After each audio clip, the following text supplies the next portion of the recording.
Good evening, and good evening. My friends, my siblings, my family from near and far. My name is Jeffrey Campbell, and I am the Chief Health Officer at AIDS Foundation Houston, or AFH. We are a 40-year-old HIV serving organization in the city of Houston and even the greater Houston area. I am so happy to be with you all this evening and to bring this next installment of Soul Talk Conversations That Heal. We're going to have an amazing time tonight because this is a special installment that is a legendary stroll down Houston's Black LGBTQ History Lane, featuring the Studio 13 reunion. I want to let you know that there'll be some information popping up about Studio 13's reunion this Wednesday night. Doors open at 6 o'clock downtown at Bayou Place, and it will be featuring some of the most magnificent folks and legends from Studio 13's history, including Tommie Ross, Grover Fortenberry, Miss Lorona, aka Amber David, and the most phenomenal Miss Sophia McIntosh from Atlanta, Georgia. So, without any further ado, I want to introduce our guest panelists on this evening. They're coming to us with history. They're coming to us with a passion for the history of Houston's Black queer community, and we have some stories to tell. So please welcome my first guest, Mr. Harrison Guy. Come on out, Harrison. Hello, thank you for having me. Hey, Harrison, thank you for agreeing to be on the panel as our local Black queer historian here in the city of Houston. I don't know if that's the title you bear, but that's what I'm giving to you tonight. Okay, I prefer lover of history because I don't want the historians. That's an interesting space. Okay, Yeah, lover of history. Okay, got you. So Harrison Guy is a lover of history. I there you love go. it. There There you you go. go. And I put my big voice on it too. Next is one of Studio 13's uh, phenomenal legends, promoters, general managers, a longtime friend of mine, Mr. Grover Fortenberry. Come on out, Grover. Thank you. Thank you for having me. It's a pleasure to be here.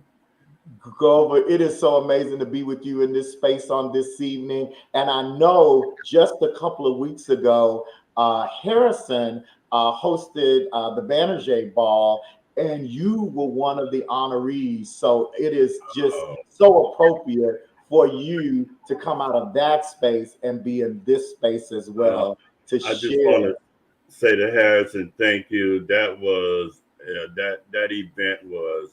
I mean, I've been uh, honored for things before, but that was the ultimate, man. And I love you for that. I appreciate that, man. Thank you. Absolutely. Amazing. Well deserving, Jeffrey. And I think that it's a really just a reminder to us because we're talking about history tonight. I think for a long time our community has just kind of did our thing, and in some ways maybe waited for people to acknowledge us in different spaces. But I think that now is the moment where we should feel empowered to create our own spaces and to honor our legends on our own. And so that's kind of the path that I'm on now. Excellent. Thank you, Harrison. That's good stuff. That's good stuff. And that's going to be indoctrinated in the World Wide Web as this show will continue to be seen by folks in a couple days at AFH or afhouston.org, as well as our Facebook page and our YouTube page at AIDS Foundation Houston. So without further ado, I know many of you have been waiting for me to introduce this legend who has just wowed us and awed us and oohed us for many years as a performer par excellence. So please welcome with me the legendary Tommie Ross. All right. Madam Ross. Yes, yes. Peace and blessings. Thank you, thank you, thank you. Look, again, I'm gonna be smiling all night because I really am excited about this opportunity. I can't say when I first experienced you, Tommy, as a performer, but one of the things that I do remember is really most recent, probably right before the pandemic. You were performing at Hamburger Mary's, and you did two things that night. You did a Macy Gray piece, and look, you were so fabulous. I was like, this really Macy Gray. And, but then you came back and you did one of my favorite pieces in that elegant red gown, Inseparable, Natalie Cole's Inseparable. So I just want you to know that I've been paying attention, because what I have been saying when I've been talking about pulling this group together and sort of giving us a lead into your Wednesday night event, the Studio 13 reunion, is that I have no memories of Studio 13. I was either at Bible study or at choir rehearsal or at a Saturday night musical. I was somewhere in that church closet, and I had no idea of all of the wonderful things that I was missing. But let me tell you, I have done my bestest to catch up. And to meet the legends, know the legends, and observe the legends. I want to tell you one story, and then I'm gonna get into it because I know we're gonna talk about Cookie LaCook tonight. The very first time I met Cookie in person, Cookie was a little sharp tongued, and we were at an event that was being hosted by Donald Watkins Foundation, and Cookie and Mother were there, and that was like my first, probably my second year pastoring Fresh Start Church. We were an affirming congregation, and it was new to Houston to have a black gay man out and pastoring, and I was standing outside, and Cookie and Mother kind of sauntered over, and Cookie said, "Oh, you're the little gay pastor." Oh my God, what am I supposed to do? And then they went into this whole thing about, now we do this on Saturday nights, but on Sunday, we got our suits on and we're men. And I'm like, okay, look, I'm just standing here holding up the wall. Please be gentle and kind to me, because Cookie's reputation had preceded her. So I knew she could have eaten me alive. But such a legend that still lives among us in spirit. I want to start with some questions to get us rolling. So Tommy, tell me, do you recall the first time you performed at Studio 13? Oh wow. I don't remember the very first time, but I remember the very first time that the owner, Wendell, had saw me at this club on West Timer called the Midnight Sun. And he told me that he would soon be opening a club and asked if I would want to be a part of it. And I said, sure. But I had no idea what was in store, because Studio 13 became not only home, it became school, it became a sanctuary, it became my life. So I don't remember my very first performance, but I remember the feeling and what it gave. Wow. And so you said you remember the feeling. So what was the feeling? The feeling was for the first time in my life coming out to a space where people were looking at me. Now, mind you, I'm probably the shyest person on this panel still, but where people were looking at me and applauding and smiling, and I felt empowered. And that was for the first time in my entire life that I had felt that way. Wow. That's so I owe amazing. that to Studio 13. That's amazing. You felt empowered. So being on that stage at Studio 13 and performing, that was a source of empowerment for you. That's Most definitely. oh my Most definitely. goodness. But at the moment, I didn't know what that feeling was. But these years later, I realized how important and how significant that time was because I felt comfortable and safe and loved. I felt loved. That was important. That was important. Love. And that's one thing I know that about our community that oftentimes people miss, even we miss it in the community, is the immense amount of love that this community has for each other. As we go and come, no matter where we see each other, we have grown to love each other and to respect each other, and that's so very important because a lot of us then and even now don't have that level of love from our biological family, and those that do have it are extremely blessed, but some have had to get it in spaces like Studio 13 and fraternities and sororities that are represent the Black gay community. So that's very, very important. Grover, how did Studio 13 find you, or did you find Studio 13? Actually, I would like to say that it's what and what. I found Studio 13, however, they found me as well. I found myself in Studio 13. Um, just the fact that when I got in the building, it was like this family is nobody looking at you if you want to, take your shirt off or you want to act a fool or you want to, dance all on the stage or whatever you want to do. Nobody cared, and that was like something that was so amazing to me that a bunch of Black gay people, there were also white people there as well, some Mexicans as well. However, it was our home and we treated it like it was our home as well. And they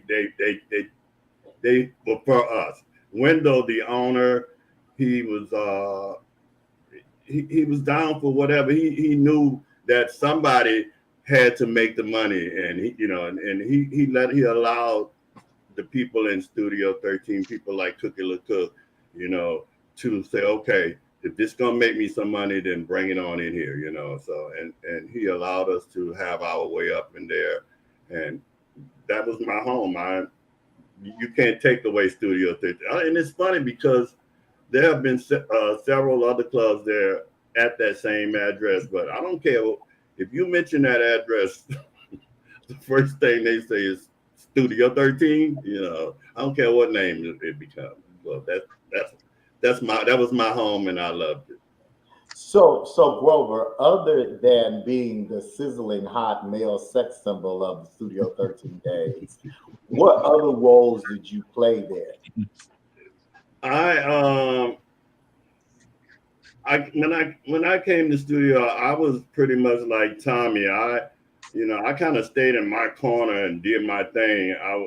But when I ran for my first pageant of Mr. Studio 13 and I won, that was like, I guess I can go on and say my head had got really big. Like, wow, you a king now. You the king of the club, and that meant something to me. Okay, well, everybody knows who you are now. You're the king of the club, and so that's what really actually set my path on to doing what I started doing once I made it through that pageant and came out on top. So Grover, do you remember what year that was? That was When you won? 1985. 85. Okay. 1985. Yeah, it was 85. Yeah, 85. Okay. Okay. 85 or 95? 85. 85. 85. 85. It was 1985, and I remember doing my talent. My mind clicks differently than other people. My talent was Mr. Bojangle. I don't know if you all are familiar with Mr. You know, Yes. it was the Mr. Bojangle, and it was like, that ain't gonna win you no talent, but you didn't do this. I did this. I'm finna show you. You know, I mean, you know, classic. You know, it was classic to me, and I knew I was gonna make it work, and it worked. You know, so. And by classic, you mean you kept your clothes on? Well, I did that while I was at Studio 13, but as I progressed, I learned to take them off. So, you know. Yeah. That's when the Grover and the Bad Boys came along. You know. Okay. All right. We're going to have to talk about Grover and the Bad Boys. All right. Yeah. So 1985. So look, I just want to say this to everyone that's watching, because I know a lot of people who are watching don't know this. So Grover Fortenberry was Mr. Studio 13, 1985. So we're talking about, I don't know, I can't do the math. What's that? 37 years ago when he was 12. And look, so Michael, you know Michael from your church, is just saying he remembers that. So I know Michael was in the audience. He's in our audience tonight. He was there in 1985. Yeah. Yes, he was. Look, I want to introduce one of our other guests that's popped in here. Again, another legend across the sands of time, DJ Tony Powell. Thank you, Tony, for coming out with us tonight. How are you doing? Thank you for the invitation. I'm doing great. Excellent. Yeah. Good. So, Tony, what's your Studio 13 story of, I guess, how you got there and what happened once you got there?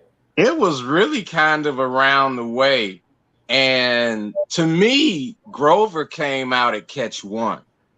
That was when I first noticed Grover. I was like, "Who is this fine boy from the Lou?" And he looked like he a little Louisiana. But yeah, to me, Grover came out at Catch. Weren't you Mr. Catch One? No, I was not Mr. Catch One. I was Mr. Catch One. Who was Mr. Catch One? Tommy. I was Miss Catch One. Tommy was Miss Catch One. Yeah. I'm not going to ask Tommy what year it was, because you don't ask ladies to do that. I'll ask you good brothers about the years. I'm not going to ask Tommy. Well, who was your queen? I mean, your king, Tommy? I don't remember, but was it Louis Bradford? I have no idea. No? Don't you remember? That was the big battle between me and Saka. Yes. So you don't know who Saka is, but Saka may be. At me? Yes, you. You don't know, but she may be. I do know who Saka is. Oh, I'm about to say, because she's probably in the pulpit right now, and she's bishop. Yeah, I know Saka. Yeah. Yeah, I was thinking that Tommy was going to invite her to come and open up Studio 13 reunion with a prayer. You know? That's another name now, and that person, well, yeah. That person no longer. As far as my time at Studio 13, I wasn't there when Studio first opened. Matter of fact, the first DJ at Studio 13 was DJ Lloyd. His last name was White, something White. I thought it was Lloyd. I think he used to sing too. Actually, Lloyd was the first one everybody remembers, but the first guy, he used to sing live. Because remember, when Studio first opened, it was only a piano bar upstairs. So it was, that was like, either. It was just a piano bar upstairs, and they were working on the downstairs. And I remember Lloyd was telling me, because at the time Wendell was talking about opening Studio 13, we were at the Midnight Sun. And so it was for me, it was a couple of years later, like 86, maybe like even 87 by the time I had come there. And then it was just me and Lloyd. Lloyd was the kind of person so Tony, has your role, go ahead, Grover. I was just saying Lloyd was the kind of person he would What'd you say, Grover?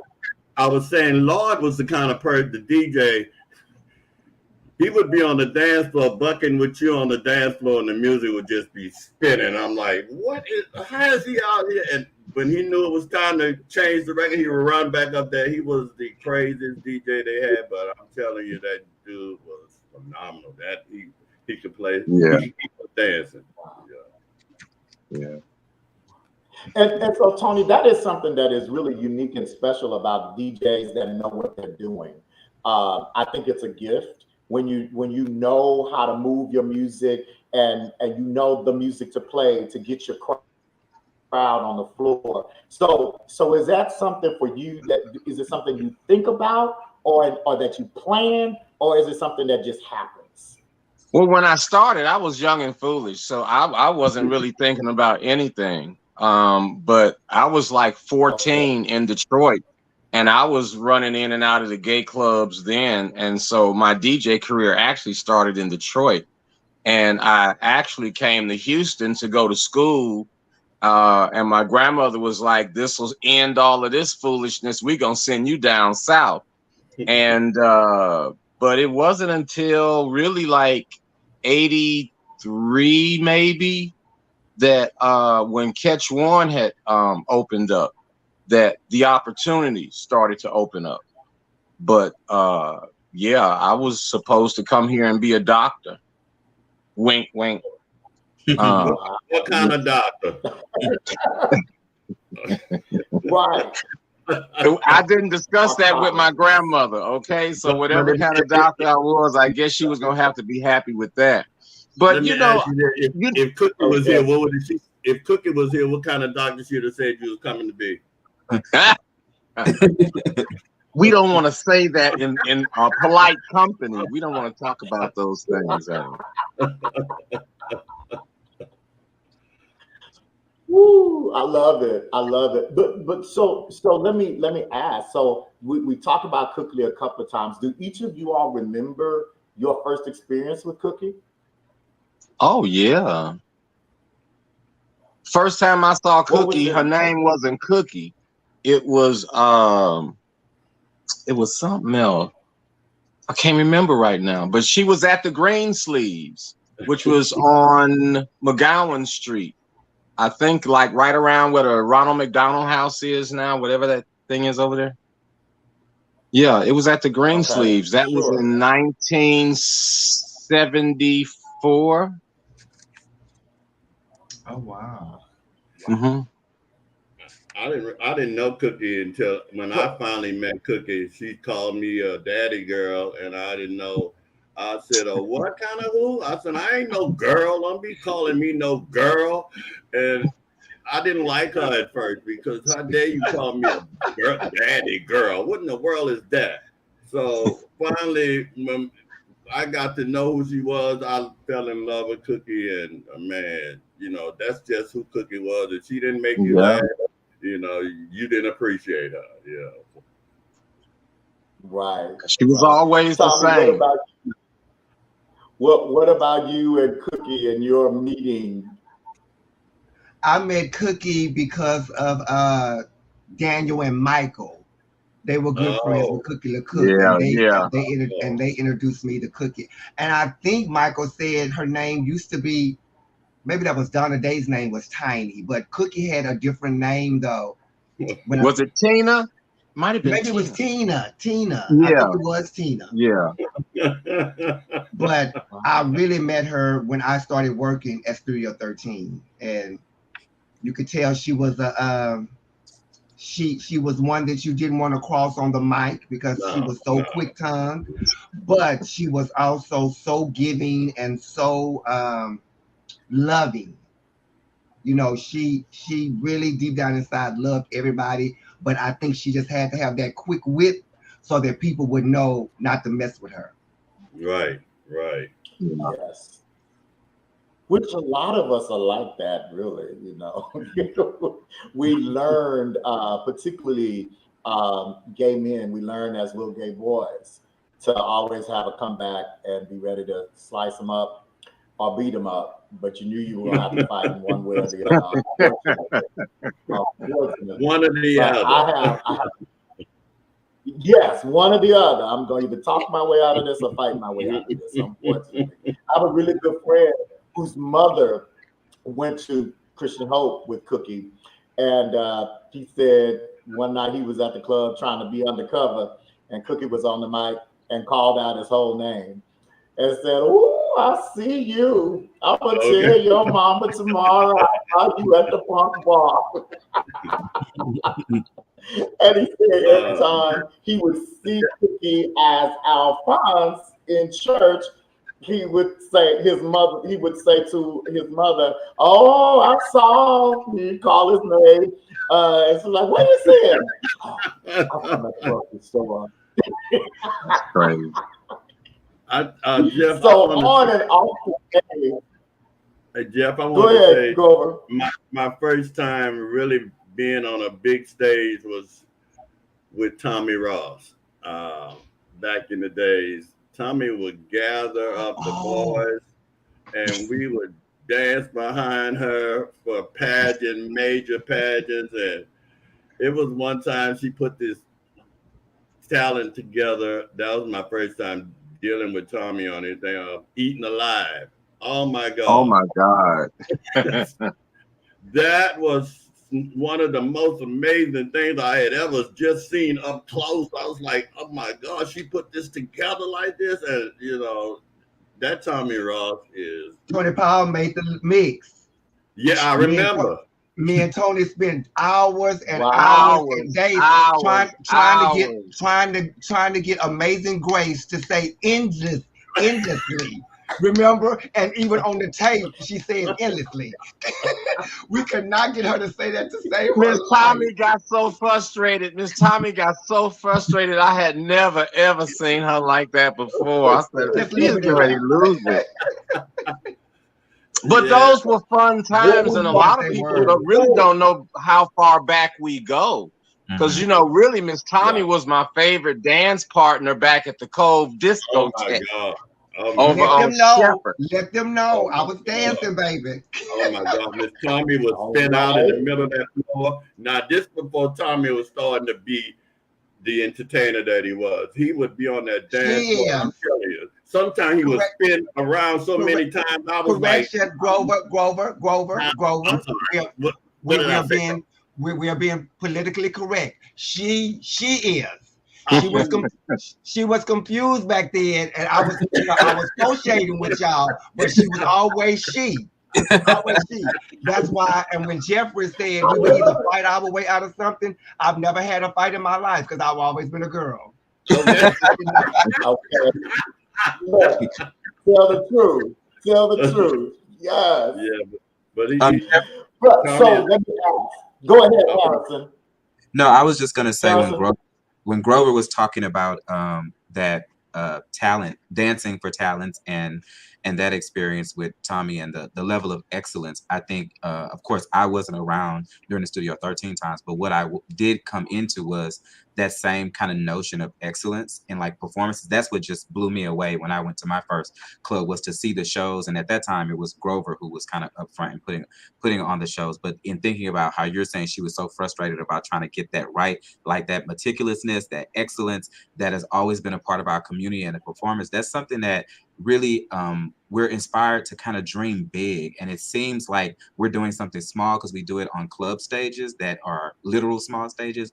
But the notion of just what you can do and what you can become is really powerful and big. And it even allowed me to kind of just dream big. It was a drag queen who told me, was like, you got to do more. Like you can get out and do a lot. And it was just seeing the level of excellence, so many skills that you learn within the community that crosses over into life, crosses over into other places in the world. And so just when he said that about her being frustrated about that one thing, it just reminded me of the excellence that we see within our community. Sometimes we don't give ourselves enough credit for. I agree. And I want to ask you to do something because I want to speak as many names into this conversation tonight as possible. You said a drag queen told you. Do you remember what drag queen it was? Yes, it was LaWanda Jackson. LaWanda Jackson. All right. I And want the to person speak. that I was frustrated with on the Eating Alive talent was the amazing, legendary, Amazing Grace. All right. Amazing Grace. Corwin Hawkins, who was the star, who starred in the movie Low Down Dirty Shame. Yeah. Yeah. Yes. Wow. Yeah. Wow. She was So, she was amazing. Grover and Tommie. So Amber David, also known as Miss Lorona, is performing Wednesday night, I understand. But one of the stories that Amber tells me about you, Tommie, I think this was at Numbers, and you did a routine to muscles, and We you actually go ahead. we actually did that performance at what was the club, Tony, right there on Westheimer at the Tower Theater. I mean, Tower Theater. At the Tower Theater. Tower Theater. And that's when, and I'm one of the reasons why they took baby oil out of stuff, because Grover and them put baby oil all over their bodies that I didn't know. And so they did the routine. And when we got ready for evening gown, the girl came out and slipped and her wig came off. I'm not gonna say her It was name. an elaborate scheme, honey. Don't. It was an elaborate scheme. Hey, she wanted her boys to look good, so we was shined up. When her boys hit the stage, we ain't getting none but but we sabotaged the stage, and they kept on reminding Tommie that she had sabotaged the stage as well. Yes, they did. They didn't want no more baby oil. So who were some of the other guys that were in your backup dancers along with Grover? Who were they? Lionel Brooks, who was a former Mr. Studio 13. Sugar, also known as Louis Bradford, who was first runner-up to Mr. Gay US of A. Who else, Grover? Didn't you have Trixie in there? Terrence Trixie, who's also coming to the Studio 13 reunion on Wednesday. Barit Alexander, wasn't he one of your dancers too? Who? Barit Alexander. I don't think No, don't forget about your good Judy now, Tommie. Now, you know Ricky T was up in there with us. Who? Ricky T was in Muscles, though? Was he in Muscles? I don't think he put him in Muscles. Right. Yeah. I knew better. Hey, look, as a side note, Louis Bradford is the one that won the competition to name the club. He came up with Studio 13. He actually won that. Oh, awesome. Louis Bradford. Yeah. Do you know what was the concept? What was the thought behind the name? I never talked to him about that. And I ran into him about 10 years ago too. But I never really talked to him about that. But it was a big competition, you know, put your suggestion in the hat. And I think it was $100 cash prize or something, something like that. But just as a side note, that's where the name came from. Wow. Yeah. I didn't even know that. I didn't know that. Louis Bradford. Harrison, you look like you want to say something. Oh no, just like that little tidbit of history is just like music to my ears. Like to know the actual name of the person that named it. I mean, those are the details that we don't ever get in our community because it's not well. Well, get it out of me now because I'm old. I'm getting old about a minute. Oh, trust me, I am. I'm taking lots of notes. But no, that's the kind of history that I just love to hear. Yes, oh my goodness. Okay, so Damon Davis Montel, the mayor, just said, "Oh my God, Rick Thurman was a background dancer." And Rick Thurman was also a performer, Jamaica Monsoon Montana. Yes, that's who Ricky T is. Yes, Ricky, I just called you out on this podcast. Jamaica, Montana, Cyclone, Avalanche, Montana. I love it. I love it. Look, Rick was a blessing in my life when I moved to New Jersey back in 2012. He actually helped me get connected to the job that I ended up having. He was on the board. And that was a well-kept secret from me. And somebody, I think it was Michael Grover, Michael with a Y, who told me, oh, it's Miss Jamaica. with a shopping cart and a cleanup outfit on. Right. Oh my God! Yes. Doing She Works Hard for the Money by Donna Summer. Yeah. But I'm telling you, we talking about him, but he is a good-hearted person, man. Look, that man helped me get a job when I moved to New Jersey back in 2012. So yes, he is all of that. Yes. But so muscles, I want to go back to this because Amber tells this story. So Amber is a storyteller. This is the one where it's my understanding where towards the end of the song, Madam Tommie, they threw you up in the air and then you came down and they caught you. Do you remember that? Oh, she's probably talking about for Black America. She was lifted up. Probably for Black America in The Birmingham. throwing was. Amber ends on the floor telling the story. He was like, oh my God. The girls went up. So that I was like, those are stories that I've heard that are just so amazing. So let me ask, and this is for all of you, what brought about the energy to do this reunion? Well, for me,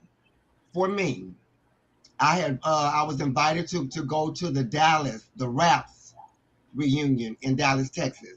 Okay. Camille, Lamore, and Betty Neal put it on. And I went and I just saw all of the energy and things that went on that night. And I said to myself, Studio 13 definitely deserves that. And also, and this is kind of whatever, but our community has, they will be here today and gone by the end of the day. And I said to myself, what better way for us to celebrate ourselves, give homage, and come together than to have a reunion. So starting in November, when Sophia and I were talking about it, it's been since November, and it's just kind of snowballed into this amazing thing, but amazingly because studio was so amazing. Mm-hmm. And listening to people say how much studio meant to them, that's what made me reach out to Harrison, because I knew that it needed to be something more than just a reunion night. Yeah. A lot of sleepless nights, I told some people I felt like a crackhead because I was calling them, begging them for money, trying to get this, trying to get it to happen. But I was willing to do all that because we deserve that. And so many times, this was also another thing. Sometimes we present ourselves in smaller spaces and other people present themselves in big grand spaces. We deserve grandness. Mm-hmm. We deserve the whole, the ambiance and all of that. So that's why I've had some arguments with some of my good girlfriends about the price.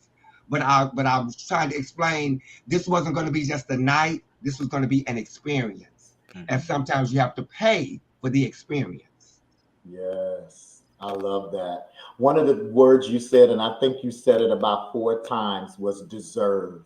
Yes. We deserve to be, because, and the reason why I say that is because all these years later, I realized what studio gave me. Mm-hmm. And now it makes me realize I deserved that. Yes. Studio gave that to me because I deserved that. So now this is our opportunity to say to the community, you deserve this.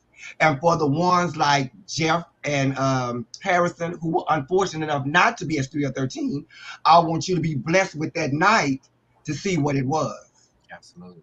I will be there. I'm going to the bank to get my ones, and I'm gonna wear something comfortable because I might pass out because I might get overwhelmed like in church. But I'm just wear expecting something comfortable that's black, red, or white, because it will be eyes around. So if you dress to impress, there might be some little incentive prizes if you have on a nice look. So come up, Look at that. yeah. All right, Yeah. everybody, wear something dressed to impress because there may be some prizes. All right, you heard Black, it red, and here white. on Yes. Soul Talk from Madam Tommie Ross. All right, look, And I do want to say, hold on, Grover. Let me say this to the audience, those of you who are listening. If you have questions, put them in the chat, and we'll get them. Dexter will get them over to us if there's something that we are not saying or asking that you want to know about. And I just so appreciate you all for being here for our audience. So Grover Fortenberry, Mr. Studio 13, 1985. What were you getting ready to say? No, I was getting ready to say I want to publicly thank Tommie and Sophia for wow, this was well, when Tommie called me and said I want to ask you to do something. It was kind of like, hold up, Tommie asking me to do what, a show? What kind? I couldn't even imagine what was on her mind. I was like, but I knew this though. If Tommie Ross got the nerve to call me and ask me, I said, oh, God damn it, I don't know what this is, but I got to do this, I got to do this, whatever it is, So Tommie, thank you so much for that, for doing this. And I know this is going to be an unforgettable night. It's going to go down in history, and it's a night that I will never forget. And thank you, and Sophia. And let me say this. Every single person I called and asked, they didn't ask what, how much, or anything. Studio 13, the answer associated with Studio 13 was yes. So that spoke to me a lot about what Studio 13 meant to every single individual. And Grover, we definitely could not have done the show without the Godfather. Okay. The Godfather. Thank you for asking me. Thank you. But the seed, you know what? The seed was definitely planted when they had the Raps reunion. And I think Betty had even did a post the day after. She was like, okay, who's next? And I was like, okay, well, I guess that's the bat signal. So I'm glad Tommie Ross and Sophia picked up the bloodstained banner. And go on and bring this on home. Yeah. So here's a question, because y'all know I've been kidding it's true about being in church and stuff. So I know that in that now we see a lot of drag performers do church numbers. So in the Studio 13 era, did you all see a lot of that? Was there a lot of church numbers? Well, to be quite honest, that has come a long way, because initially some people didn't like the church numbers because they felt it was an abomination or whatever. Mm-hmm. But I believe they start to realize God is everywhere. Come on. Right. You can hide from, and you can hide from him. And also the beauty in that is you don't know who might have come to that club that night that needs to be ministered to. Come on. So that's where, but initially it was kind of taboo. They were like, they were afraid because they were still getting acquainted with their God. Yes. They didn't know that their God was watching them 24/7 and knew where they were and what they were doing. So why not pass his word when you can? Yes. Yeah. I think even Cookie at one point was very much against that. All the way. She would not, and would even tell the girls, "Don't bring it on my show. Don't bring it on my show."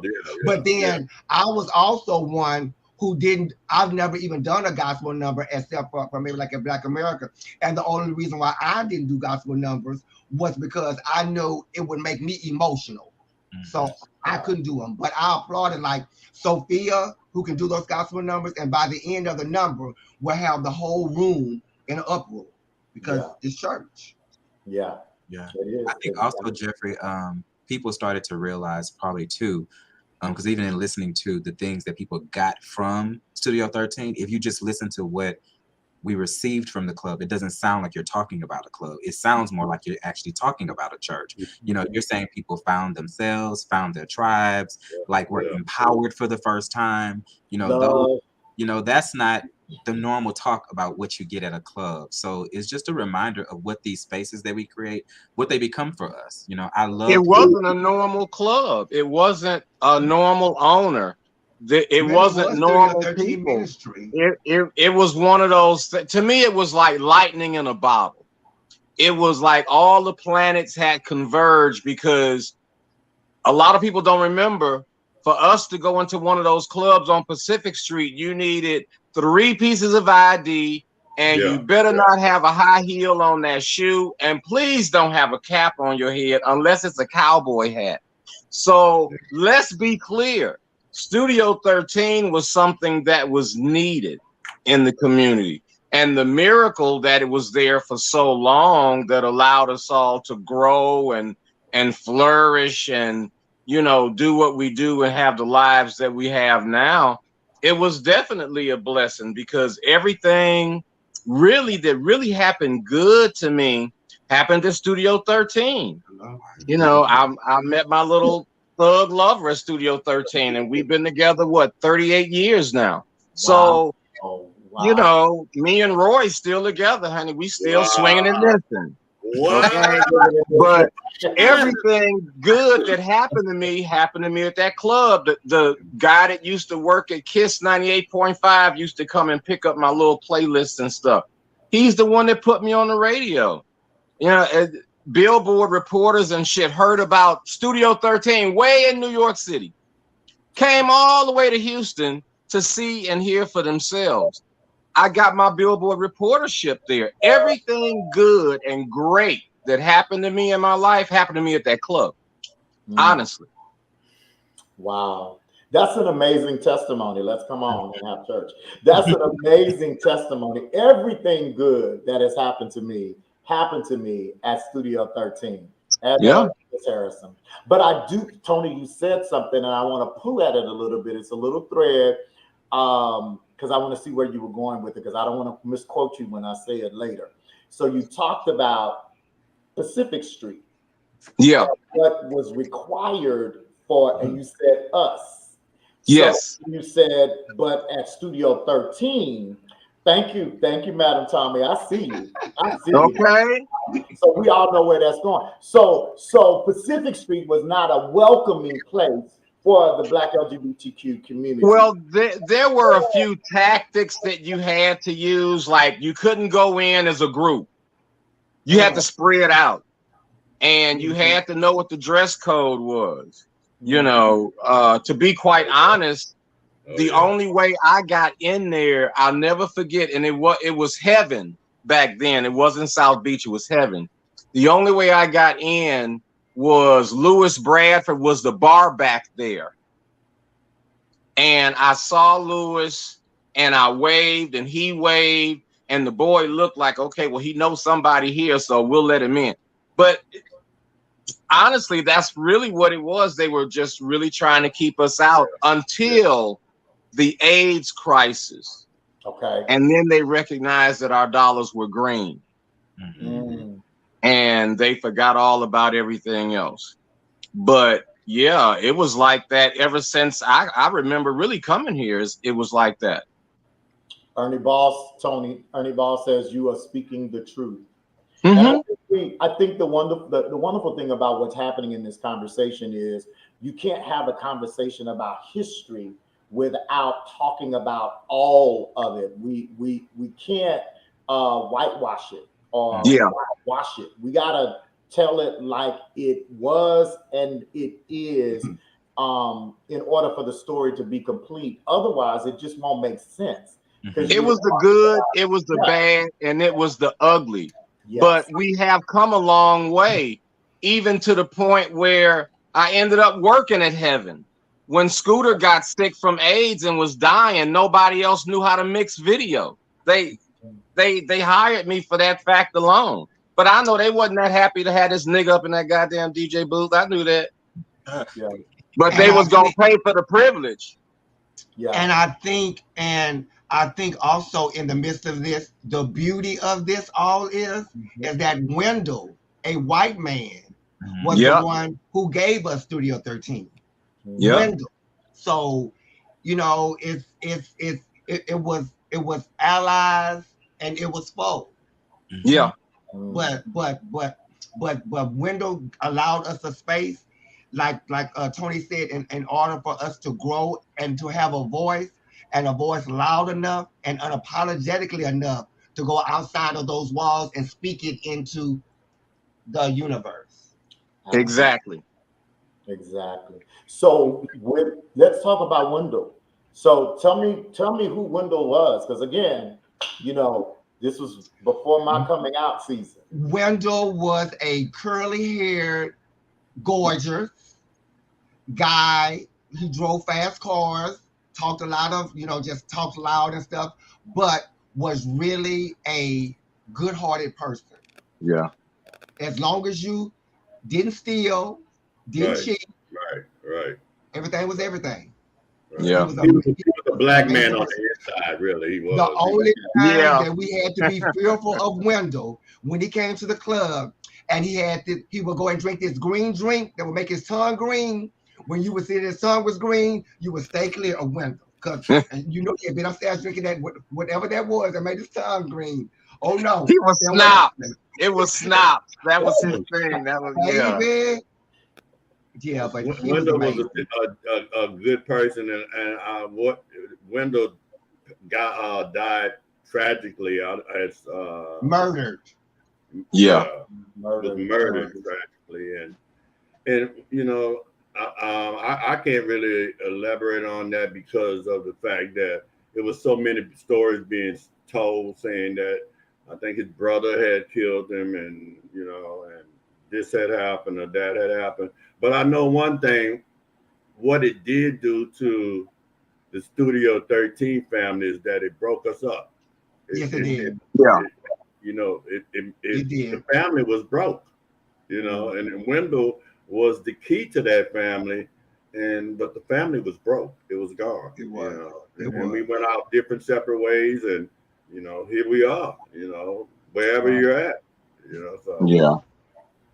But most of us always managed to come back together because right on the heels of that was Uptown Downtown. You know, right on the heels of that was Incognito, and Grover was the manager there, you know, and he ran a tight ship, baby. And I can say all those other clubs did come along after Studio, but nothing ever felt like Studio. No. Nothing ever felt like going down those little stairs into that little dance floor. Nothing ever felt like that.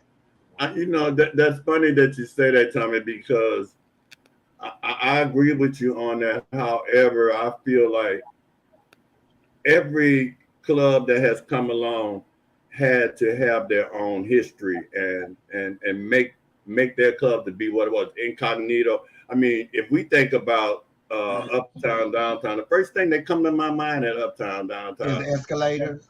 No, the gun that he was packing around, talking about "I'll kill you, faggots." Okay, be real now. Now he the owner, you know. Happy. Mr. Happy Man. Happy. I know Happy. You better know.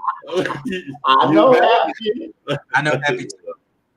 Yes, indeed. You know, and then Incognito came along, and they gave their different vibes, and now they got their history.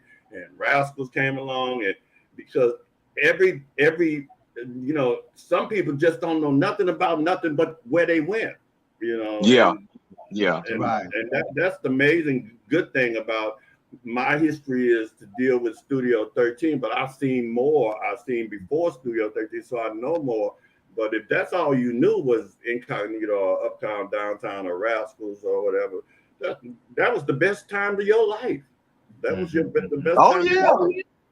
Because we can even go back a little further, Grover, and we can say the Cove Disco was amazing. Oh my too. God! Now, oh my God! Oh, the Cove was the first club I Me came too. from New Orleans, and the Cove. I went to the Cove, and when I walked up in there, because I was kind of lost on who I am or what I was. I didn't know. I just knew that every time I walked in and my shirt was unbuttoned, they was like, they loved it now. And when I walked in there and I saw all the people that were there, I was like, oh my God, this is where I want to be at, right? The cold that was my first queen I saw in there. I forgot what her name was. Y'all might could help me out, Tommie and Tony. Was she bright skin or dark skin? She used to put a sheet on. A sheet. It was either Miss Midget or it might have been Miss Midget. That's who it was. No, that's who it was, Miss Midget. April Showers. It may have been April Showers too. No, April was dead by then. No, April died. No. April was at the Coles. That's when I first saw April. That's when she came out. April Showers was the one. She would get a sheet. If they tell her you on the show, she'd go get a sheet from the back and wrap it around her and put it on and come out there and make her money. And would do Natalie Cole about the I give you the globe on a silver platter. It will come out with a globe on a silver platter and then fall to her knees. And I had never seen a queen before, so when I saw this was like, okay, what is this, So it was, every club has their memories, and I have memories everywhere I have been, spent time with. I have my memories there. That's good and bad. So Harrison, I want to ask you, as a lover of history, what do you think? Why do you think it's so important for this conversation to be happening tonight? I think it's important for a lot of reasons. That's a pretty loaded question for me, especially at this timing. But I just think if we don't tell our own stories, that someone else will either not tell them at all, or they would tell a version that's not the truth. Like you said earlier, when you talk about, what racism was like for the LGBTQ community, a lot of people struggle to talk about racism. And if the people that are telling the history of the community are white, we miss that part, right? We don't get to hear that. And so I think that it's important. So our narrative is told in our own voice. I also think it's a lot about, validation. Like even with Grover opening up today about me giving him an award, I have to know what he did in order to do that for him. I have to know, what his history was and his contribution. So if we don't know, we can't even honor the people in our community. Exactly. And so I think it's really, really important. And granted, we're Black and at the intersection of being queer and trans and all these things. So documenting our history is not at the forefront of our minds because we're busy surviving, right? We're trying to make things happen every day. And so that's why because I can see what this will be in 20 years, I'm adamant about documenting things. Like I've taken so many notes to follow up with today, and I'm going to bother these people that are on this panel today about following up on some of these people, because I want everyone's name to be told. I want, and I'm really big on names. I want our history to be so detailed because I think we deserve that. Just like Tommie was mentioning earlier, we deserve the grandness. We deserve grandness as it relates to our stories and our history as well. We deserve that. That's what I'm walking away with tonight, is we deserve, because we really do. And so I see a question. Dexter, can you put that question back up there from Stephen? What was racism like in Houston during the Studio 13 times? And this is coming from someone who's in their 30s right now. So what was racism like in Houston during that time? Well, for me, because I was performing, so this was 85. Racism was if you didn't have blonde hair and blue eyes, you really kind of got the afterwards things. So it was kind of blatant. There was a term back in the day when something was done wrong or done out of sync. It was called in-rigged. Mm-hmm. That was like, and it would just flow off of people's lips like it wasn't a thing. In-rigged. And this is what, it wasn't until Dynasty came along that people like myself were saying, when we want to give ourselves a compliment, that we were looking good, we would say, and how silly is this? So now looking back, that we felt like and looked like a rich white woman. That was a compliment. It wasn't until we saw Diane Carroll come on to Dynasty that we changed that narrative, because we had something that we could aspire to that wasn't a rich white woman. We looked like Diane Carroll. Yes. Yes. Dominique So, Beverly. so sometimes the racism was even us falling into what that narrative was. Yeah. Let me just say that internalized homophobia. Yeah. Go ahead, they wouldn't even allow, when we were at Studio 13, the police were terrible with us there. If the what is that, Wendy's across the street? If you walked across the street to Wendy's, they were going to get you. Now, they wanted you to walk all the way, and they would sit out there and wait for us. They would get you on jaywalking. To get you on jaywalking, so they can just have you lined up to put. Now, they wouldn't go into the Montrose area and do that, but up there where we were on the front end, on Westheimer, they treated us bad. You had to follow the rules, or they were gonna get you. It was terrible, man, that they would do us like that. But that's what happened to us. And I want to say this out loud and put this in the air for our listeners. We're talking about 1985, not 1955 or 1945. This is 1985 in Houston, Texas, where this level of overt racism was still taking place. Yeah. And that's part of this history. That's part of this history. And I want to just interject that. And by you saying that, that's why voting is so important. And because for the people who haven't experienced those sort of things, don't realize that it's possible. Right. So this freedom that we so-called have now, which is so-called, if we don't vote and keep things in order, this freedom could be gone. Yes. This freedom that we have right now. So it's imperative that you vote, and not just every 4 years for a president, but 2 years for your council people and your mayors and things, so that we can get things done. Because they are slowly trying to erase us. Yes. Yeah. And I would add to that, well said, Tommie. I would say we need to use every tool in the toolkit. Yes, and stop trying to play fair. Yeah, and so stop trying to not just voting, but getting in every room we can be in is important. Like, our voices are missing still in so many spaces and places where people are deciding things for us. I remember when I first came out, I used to go into spaces where they were talking about Black MSMs, and it would be a room full of white people, and I'm just like, wait a minute, like, that's not how the people that I talk to think. And so there's still a lot of rooms like that. So not just voting, but also getting active and getting out there. The world is truly run by those that show up. My good friend Jolanda Jones always said that. It's so true, and I think in the past we've been intimidated to go into some spaces, but I think we got to risk it all. At this point, there's too much at stake for us to kind of sit by. So I love that Tommie brought up voting, and it's another nod to, this is a club panel, right? Yes. It's another nod to, we do everything that we can in every space that we can, and I absolutely love that about the community. Yes. And I want to say this one last thing, and I'm finished. I'm gonna get off my soap opera. Stop, stop supporting what looks like you just because it looks like you, and start supporting what's for you.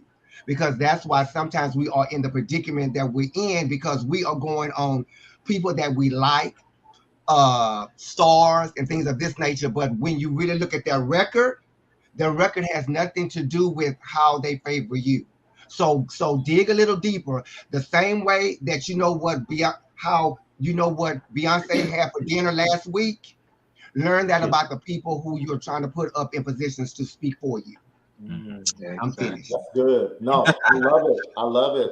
Thank you. Thank you for your voice. Facebook user, what do y'all miss? This is a question for you all. What do y'all miss the most about the Houston club scene in the 80s era? Excellent question. Thank you. It was Can I before the answer internet that? came. Before Let the me internet answer that. came, and it was no bullying back then. On the Right. internet. So before, what I heard from Tommie was it was before the internet came, and there was no bullying. I It was love no it. bullying. It was a Tommie, freedom. Tommie, Well, and Tommie is 100% correct. Ever since, it seems like to me, the internet has inspired bullies and has inspired everybody to have adverse opinions and voice them loudly. It's the increase of violence in the clubs. It had got to the point where every time I went to a Black gay club, I could expect to see a fight. And I don't, and I really didn't get that, because in 2010 was when I sort of exited the Black gay club scene. And it wasn't until I had submerged myself into these other scenes that it's like, ain't nobody fighting, ain't nobody arguing, what's wrong with us was the question that I had to ask myself. What is it about us? And I think it has a lot to do with social media and the internet for sure. But it's a give and a take because there's a lot of positives that come out of that as well. Definitely. wow. Grover, what you missed? I just think that, as far as the people in the clubs, they come out for attention when they come out to, want to fight and act ugly, because I've learned that during that time that they're going through all that and they're messing up my clothes and my friends' clothes, and they hurt somebody around them, and then they go home and they're together again, and it's like, what was all that about? So it's just about attention. But I can say this here for Rascals. When I had Rascals, I told them, if you fight in here, because see, the nightclub is where everybody want to be at. If it's the hot place, they want to be there. And I told them, if you fight in here, you're going to have to come back with your grandmother. She's going to have to bring you back an excuse with her, because that's the only way you're going to come back up in here. And it hurts you when you can't go party with the rest of your friends. So I put that restriction down. You fight up in here, you got to bring your grandmother back with her. I said, my grandmother dead. She still got to come back with you to come back up in here. So I love that. I love what you all are saying, because that certainly, and Tommie led it off with, that was before the internet.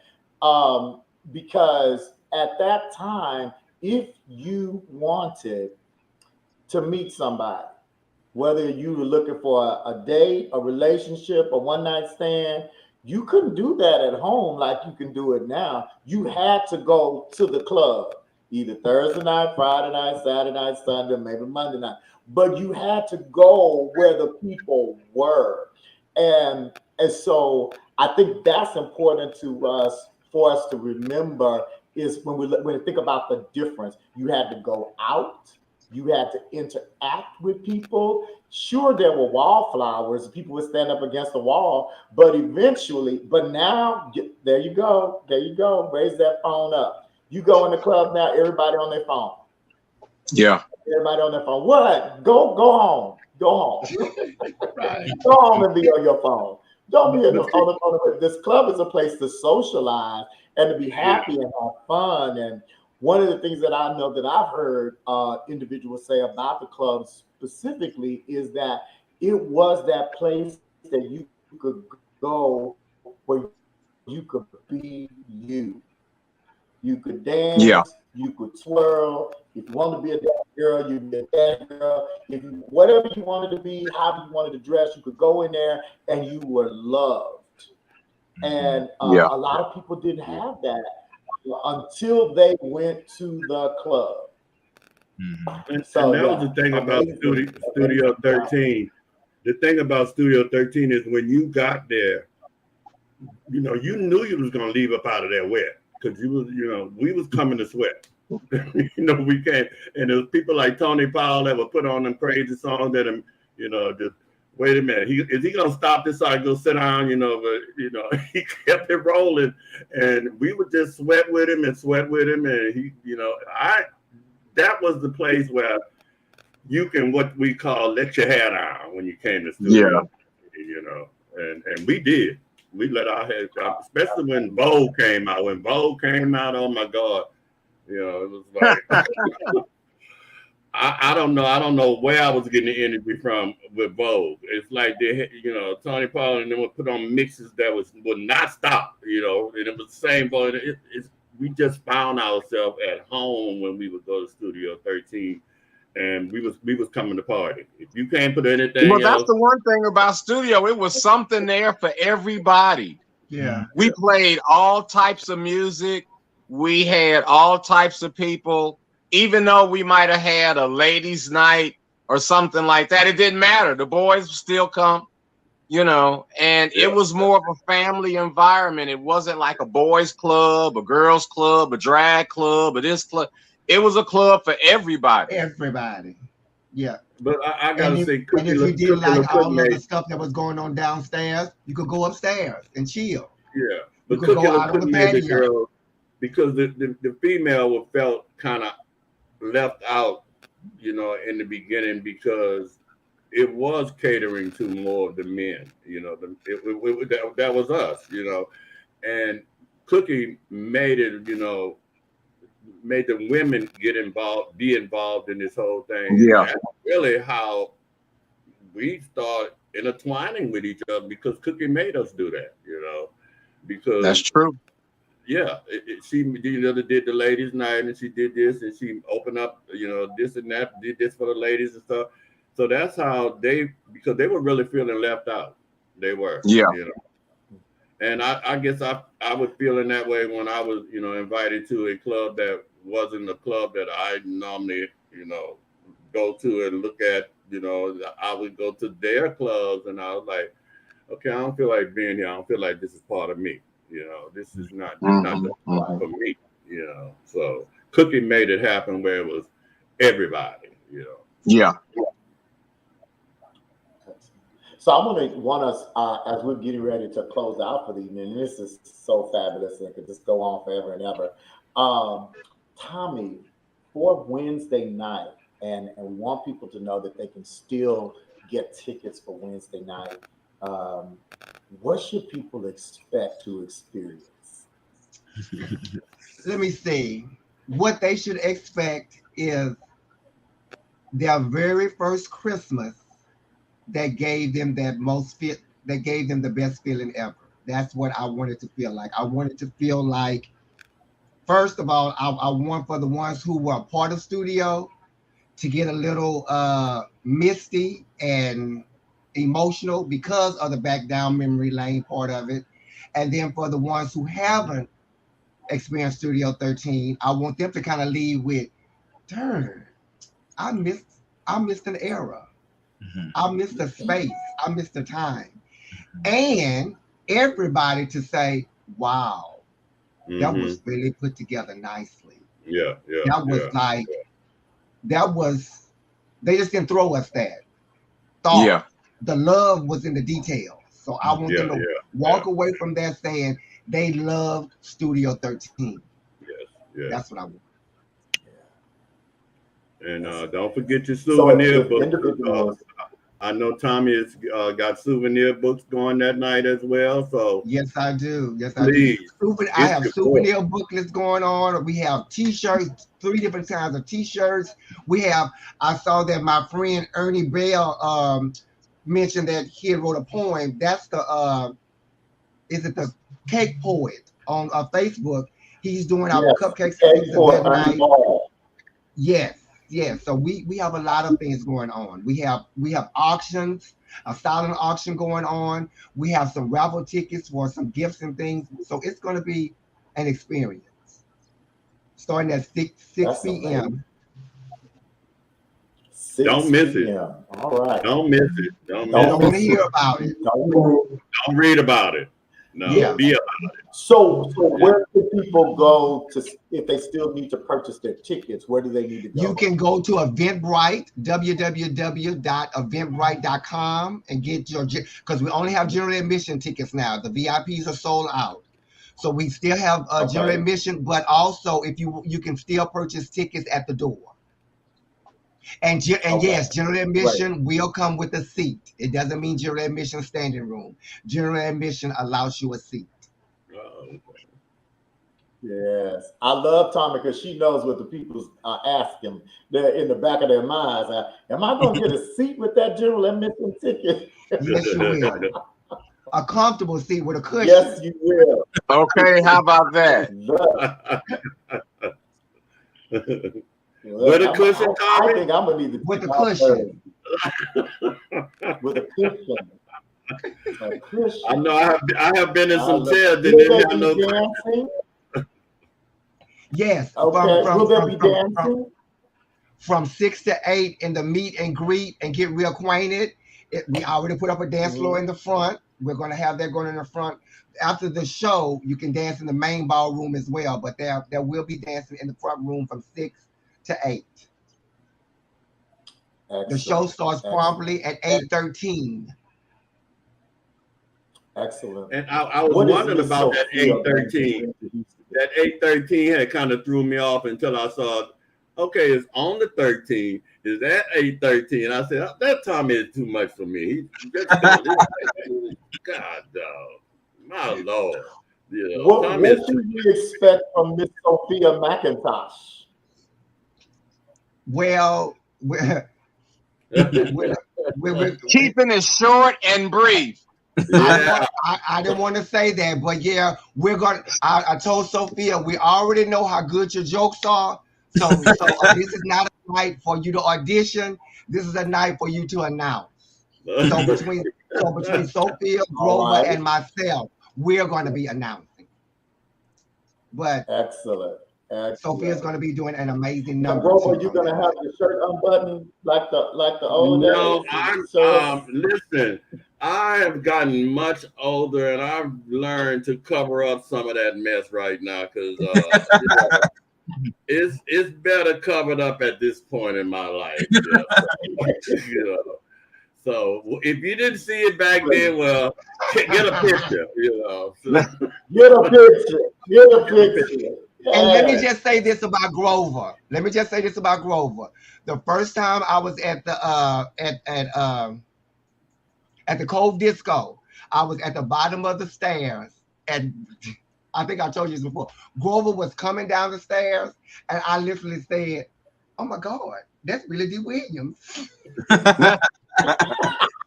He was the black Billy D. Williams of my era. I was like, because his mustache was real thick like Billy D. I was like, oh, that's Billy D.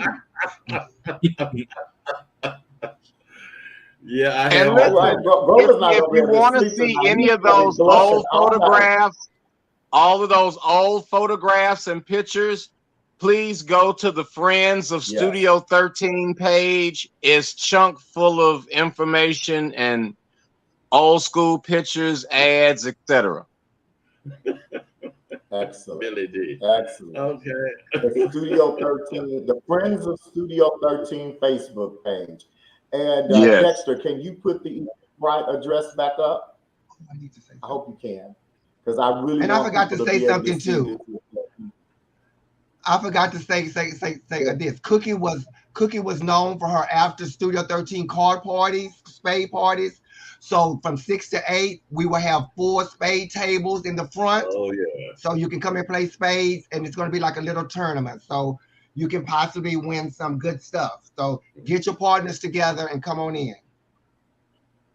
Spades party from 6 to 8 Wednesday night at the Studio 13 reunion. All right, all you legendary spade players. Yes. Yes, the ballroom at Bayou Place in downtown Houston. Why? Because we deserve it. Yes. Exactly. I love y'all so much. I love you all so much. I've loved all of you for a long time, and now I just love you even more, if that was even possible. is there anything that any of you, Harrison, and Harrison, thank you, because you're filling in some blanks for us. You are helping us to just put some things together to help us understand that what's being done Wednesday night can't end Wednesday. We have Right. more work to do. Yes. More To yeah, the only thing I want, definitely that we've got more stories to tell. This is just scratching the surface. When you think about a community that's been around for over 40 years, and we know so much about what was happening in Montrose and the Pacific Street, and we don't know hardly anything about what was happening in other spaces. So we have a lot more to tell about what the Black LGBTQ community accomplished and was doing, because certainly we were doing it and doing it big, as we heard tonight. But what I want to do is, because I wasn't around at that time, I can tell you what I did experience when I came out was the remnants of Studio 13. You could still feel that you gave the blueprint for how to care for community, and that it could be done in a club, it can be done wherever we are. And I definitely learned from your example that we could be great to each other and that we can truly, truly care for our community members. So I just want to thank you all for, I know you think that, clubs and putting on shows is entertainment and it's fun, but it has really taught a lot of us some life lessons on just how to deal with each other that I'm so grateful for. Well, thank you. Thank you, Harrison. That was good. Thank you for that. I just want to say, Jeff, that if it's going to take people like Tommie, myself, and the other. That's Billy D. Hey, Billy.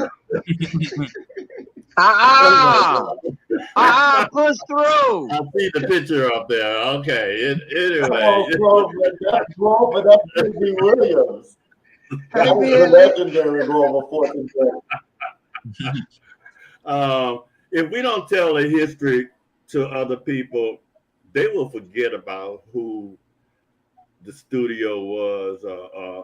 They'll forget about who Tony Powell was, who Tommie Ross is. If we don't keep telling the story, I mean, it's people now that you can say, have you heard of Cookie LaCook? And they'll tell you, yeah, I didn't heard about Cookie LaCook, and that needs to continue. We can't let our history die, but if we don't tell it and make sure that other people are telling it as well, then it will die, and it's things like this here that will never die, that Jeff, that you're doing tonight. This will never die. This will never go away. As long as there is internet and there's earth, there's breathing on this earth, this will always be out there somewhere, so. And we appreciate that. Thank you so much for having us on here, man. Yes, thank you. Most certainly. It's my pleasure. Tony, something to close us out? Can't wait to see all our old friends there.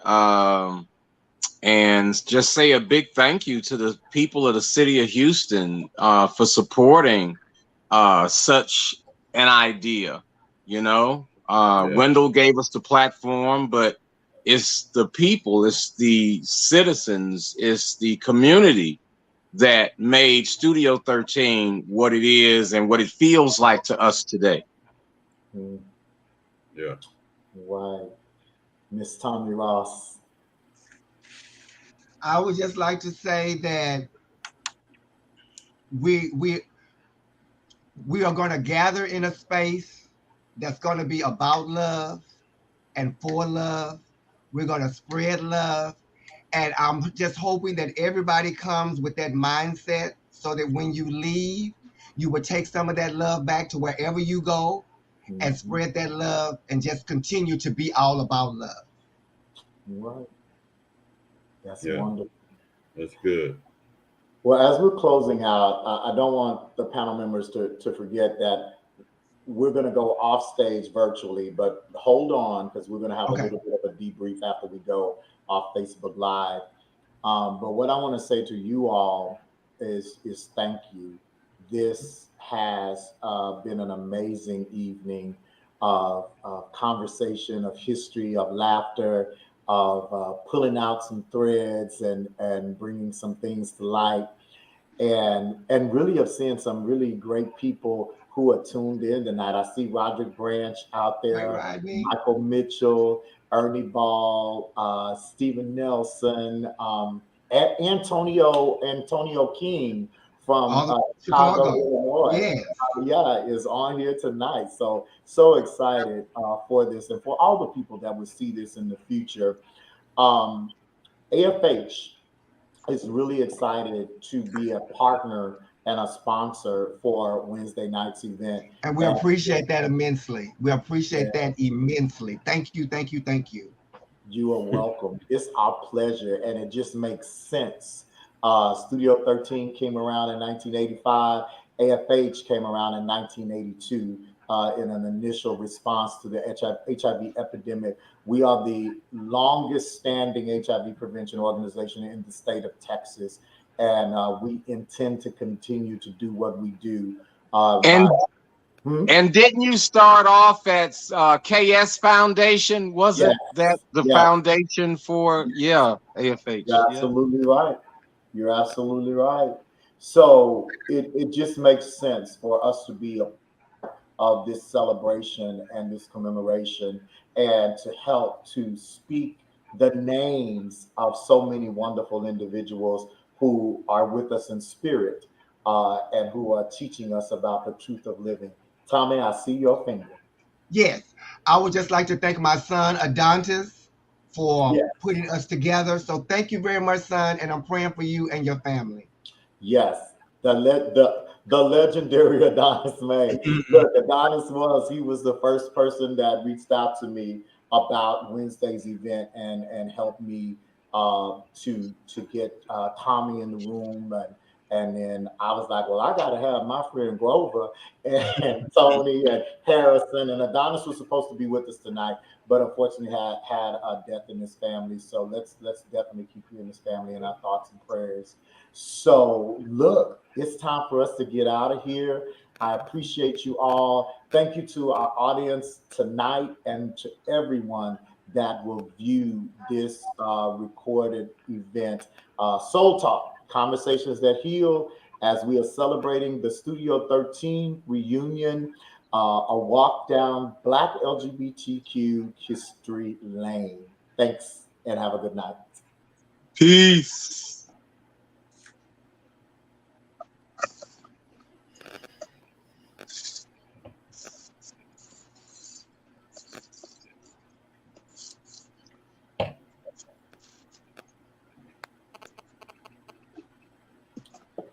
That was a